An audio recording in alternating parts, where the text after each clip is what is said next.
तर मित्रांनो, घरोघरी मातीच्या चुली या मालिकेच्या नवीन लेटेस्ट एपिसोडमध्ये आपल्याला नवीन भागामध्ये असं पाहायला मिळणार आहे की इकडे ती ऐश्वर्या ऋषिकेशला सांगत असते की आता असंही जानकी थोड्या दिवसांनी जेलमध्ये जाणार आहे, तर आपण दोघं आपला एकलकोंडा संसार सुरू करूयात, कारण जानकी जेलमध्ये गेल्यानंतर तुम्ही देखील एकटे पडाल आणि तुमचा एकटेपणा दूर करण्यासाठी मी आहे ना. आणि असंही जर आता तुमच्या ओवीला आईची गरज तर पडणारच आहे. जर जानकी जेलमध्ये गेली तर मग तिची काळजी कोण घेईल? मी तिची काळजी घेईल, मी तिचं सर्व करेन, मी तिची आई बनेल, असं ती त्या ऋषिकेशला सांगत असते. त्यावर ती म्हणते, मी हे सर्व आपल्या सौमित्राईला सांगितलं आणि त्यानंतर त्यांनी येऊन तुम्हाला सांगितलं. तिचं हे बोलणं ऐकून त्या ऋषिकेशला फार मनस्ताप होतो. तो तिच्यावर चिडतो, तिच्या अंगावर धावून जातो आणि तिला म्हणतो, तुझी हिंमत कशी झाली हे सर्व बोलण्याची? तर ऐश्वर्या, आता जर एक शब्द जरी तोंडातनं काढशील ना तर मी विसरून जाईल तू माझ्या भावाची बायको आहेस. आणि ऋषिकेशच्या तोंडातनं हे वाक्य ऐकून ती ऐश्वर्या निर्लज्जपणे बोलायला लागते आणि म्हणते, खरं तर मला हेच हवं आहे, मी तर तेच म्हणत आहे ऋषिकेश दादा. सॉरी, आता तुम्हाला होणाऱ्या नवऱ्याला दादा कसं म्हणणार ना, पण काय करणार, त्याची एवढी सवयच झाली आहे. ऋषिकेश, मला तर हेच वाटतं की तुम्ही विसरूनच जावं, मी तुमच्या भावाची बायको आहे आणि तुम्ही मला तुमची बायको समजावं असंच मला वाटतं, असं ती त्या ऋषिकेशला बोलत असते. तर ऋषिकेश, तुम्ही तुझं जुनं नातं विसरलं तरच आपल्याला नवीन नात्याची सुरुवात करता येईल. तिचं हे बोलणं ऐकून ऋषिकेश तिला म्हणतो, ऐश्वर्या तुला कसलीच लाज कशी ग वाटत नाही हे असलं बोलताना? त्यावर ती म्हणते, आता नवऱ्याशी स्पष्टपणे बोलायला कसली आली आहे लाज, कमॉन ऋषिकेश, असं म्हणून ती त्याच्या अंगाला हात लावण्याचं ट्राय करत असते.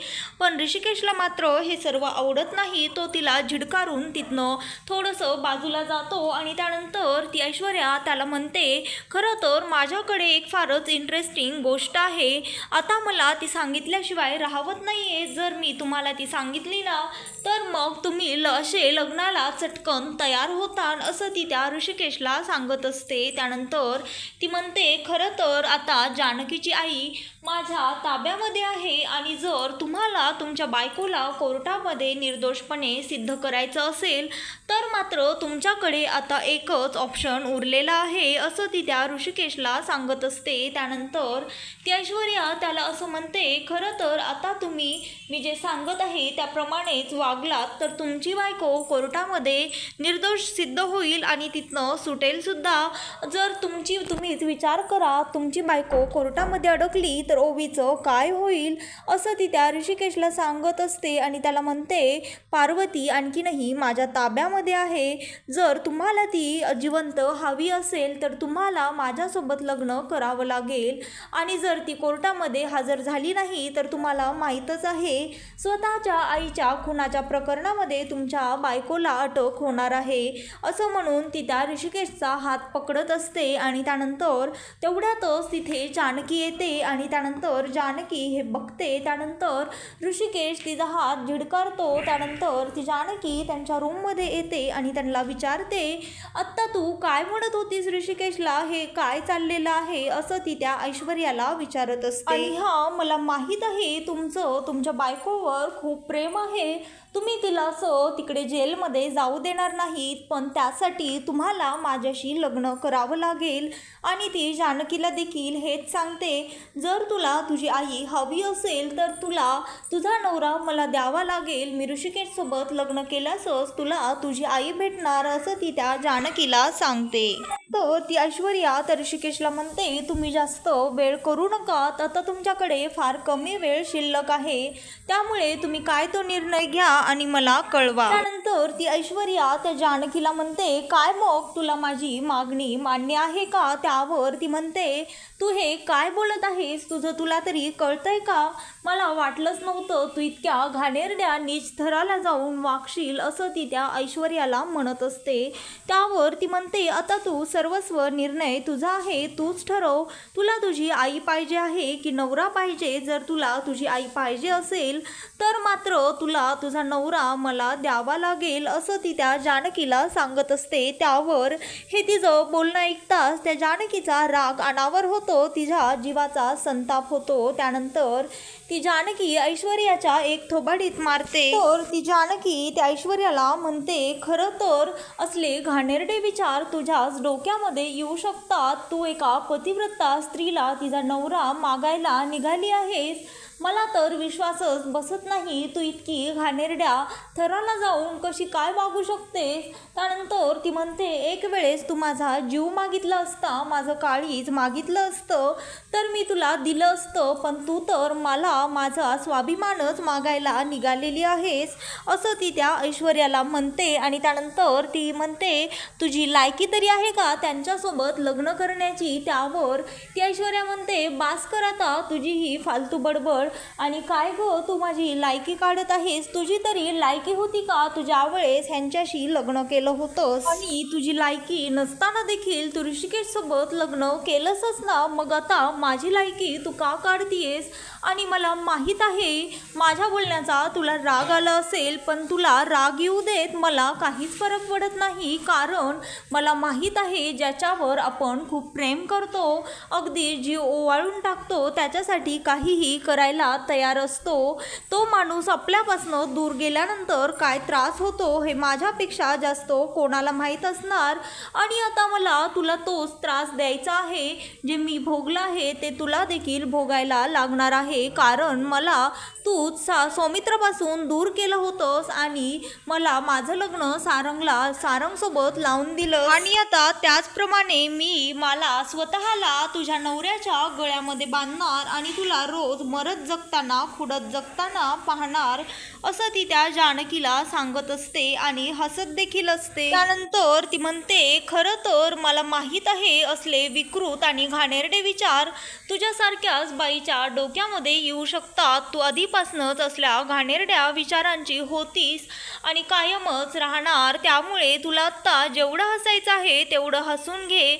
मला माझ्या नवऱ्यावर पूर्णपणे विश्वास आहे, तो तुझ्यासोबत लग्न करायला कधीही तयार होणार नाही. त्यावर ती म्हणते, हाच प्रश्न, हेच उत्तर ऋषिकेश मला तुझ्या तोंडातनं ऐकायचं आहे. त्यानंतर ती जानकी आणि ऐश्वर्या दोघीजणी देखील ऋषिकेशकडे बघायला लागतात, पण ऋषिकेशचं उत्तर मात्र काही वेगळंच असतं. त्यावर तो म्हणतो, नाही जानकी, मला माफ कर, मला तुझ्या आईला सोडवण्यासाठी ऐश्वर्यासोबत लग्न करायलाच लागेल. त्यानंतर ती ऐश्वर्या जानकीला म्हणते, आता तू ऐकलंस का उत्तर?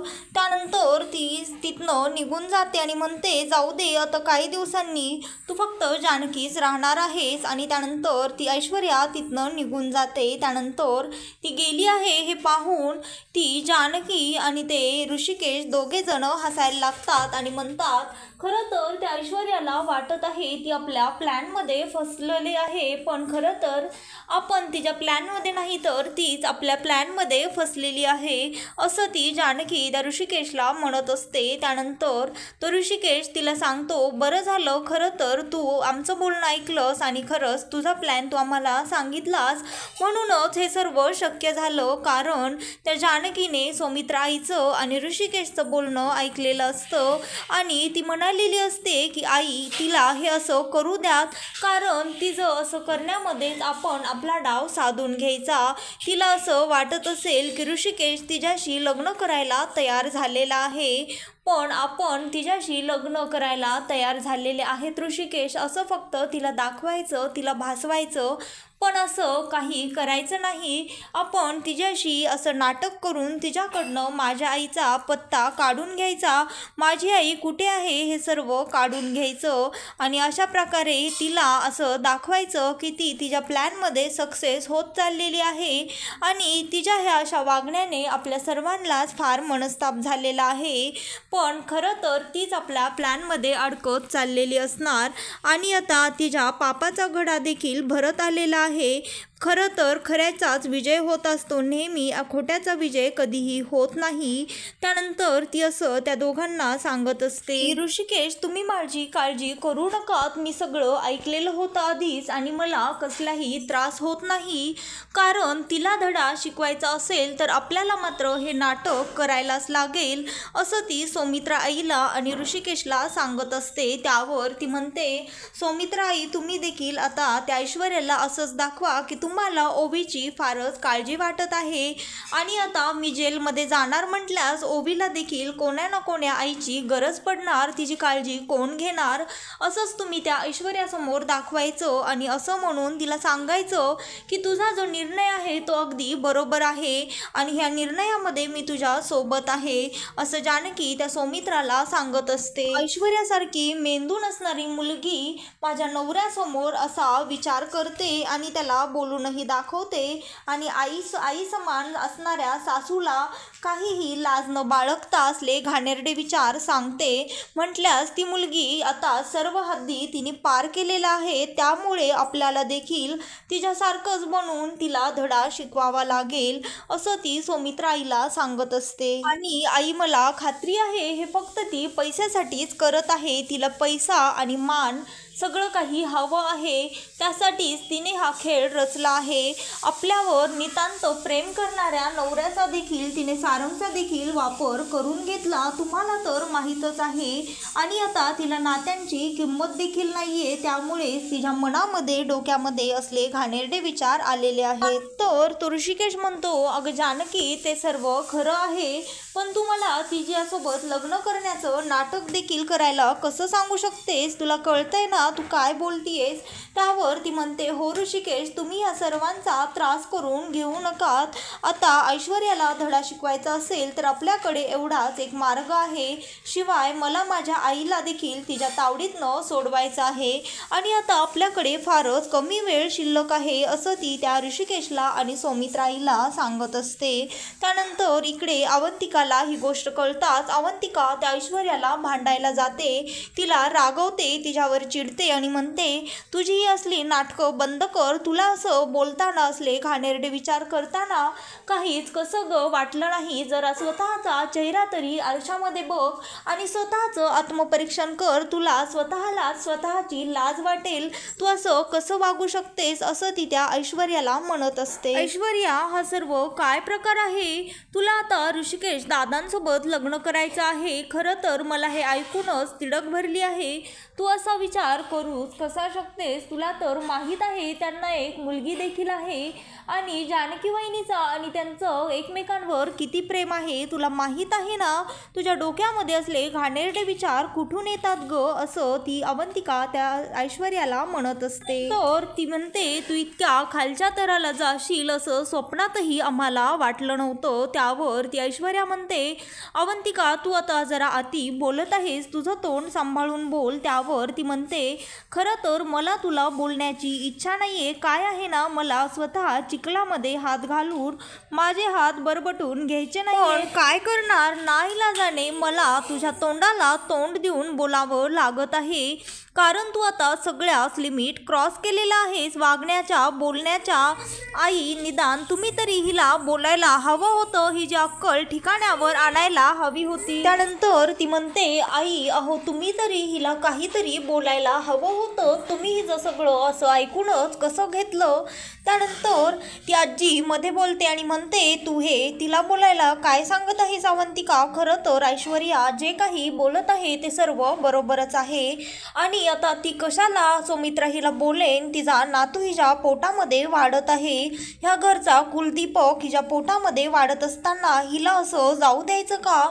त्यावर सौमित्राला आजीचं हे बोलणं सहन होत नाही, तो म्हणतो, आणि जानकी वहिनीचं काय आजी, मग तिला असं जाऊ दिलेलं तुला चालेल का.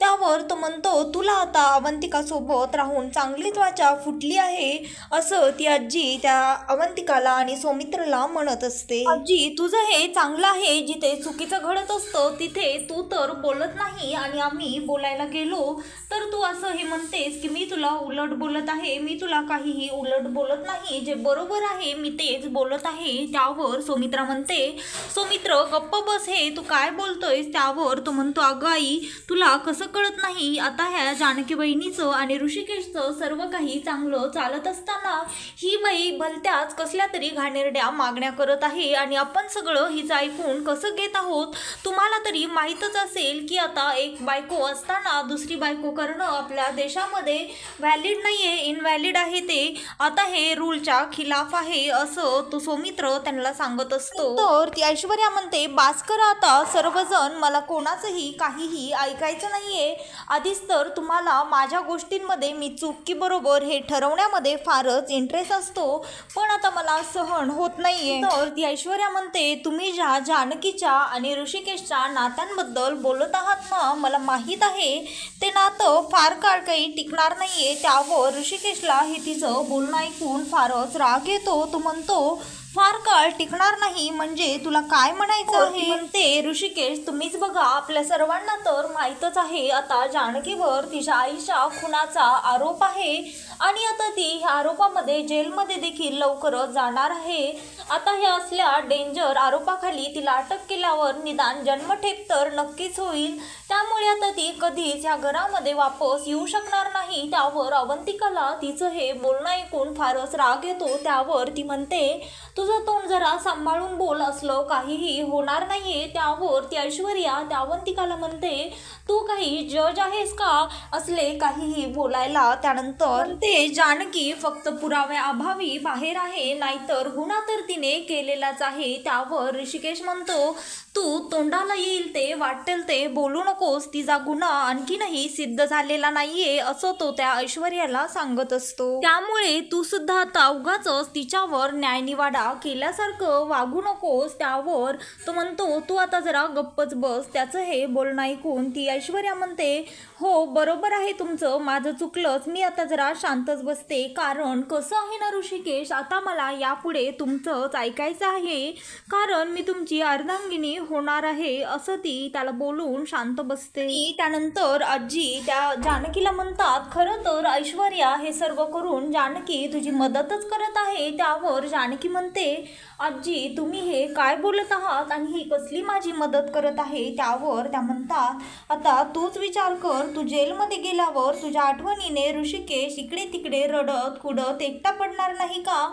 आणि आता त्याचा हा एकटेपणा घालवायला जर ऐश्वर्याने त्याच्यासोबत लग्न केलं तर तो आनंदी होणार नाही का? आणि तुझ्याशिवाय ओवीला देखील आई मिळेल, तिच्यावर चांगले संस्कार होतील. त्यामुळे अशा प्रकारे ऐश्वर्या तुझी मदतच करत आहे तुझ्या नवऱ्याशी लग्न करून, असं आजी त्या जानकीला सांगत असतात. ऐश्वर्याला देखील शिवाय हक्काचा माणूस मिळेल, तिच्या होणाऱ्या बाळाला बाप मिळेल. तू असा विचार का करत नाहीस जानकी? त्यानंतर ती ऐश्वर्या म्हणते, जर तुम्हा दोघांना माझं बोलणं चुकीचं वाटत असेल तर मग आता अशा परिस्थितीमधनं बाहेर पडायला दुसरा पर्याय आहे का? विचारा तुमच्या जानकी वहिनीला. त्यानंतर ती अवंतिका म्हणते, वहिनी तुम्ही हिच्या कसल्याही बोलण्यामध्ये येऊ नका, हिजा काय करायचं आहे त्याचा विचार तर आपण नंतर करूच, पण ही असल्या घाणेरड्या विचारांना तुम्ही बिलकुलही प्रोत्साहन देऊ नका, तसं अवंतिका त्या जानकीला म्हणत असते. त्यावर ती जानकी अवंतिकाला म्हणते, थांब जरा, मला ऐश्वर्या जे काही म्हणत आहे ते सर्व पटलेलं आहे, तिचं म्हणणं बरोबर आहे. त्यानंतर ती अवंतिका म्हणते, वहिनी तुम्ही हे काय बोलत आहात? त्यावर ती जानकी म्हणते, मी एकदा म्हटलं ना की आता दुसरा कोणताही पर्याय नाहीये, तर बास, मला जर माझी आई परत मिळवायची असेल तर मला हे करावंच लागेल अवंतिका, असं म्हणून ती जानकी तिथनं निघून तिच्या रूममध्ये जाते. त्यानंतर ती ऐश्वर्या म्हणते, मुळात जानकीला काही प्रॉब्लेम नाही, ऋषिकेशला प्रॉब्लेम नाही, आई नानांना आणि आजींना देखील प्रॉब्लेम नाहीये, तर तुम्ही दोघे कोण आहात मध्ये मध्ये बोलणारे? त्यावर ती अवंतिका म्हणते, मी या घरची सून आहे आणि माझा नवरा या घरचा लेक आहे, ह्या नात्याने इथे होणाऱ्या प्रत्येक गोष्टीमध्ये आमचं मत देणं कर्तव्य आहे.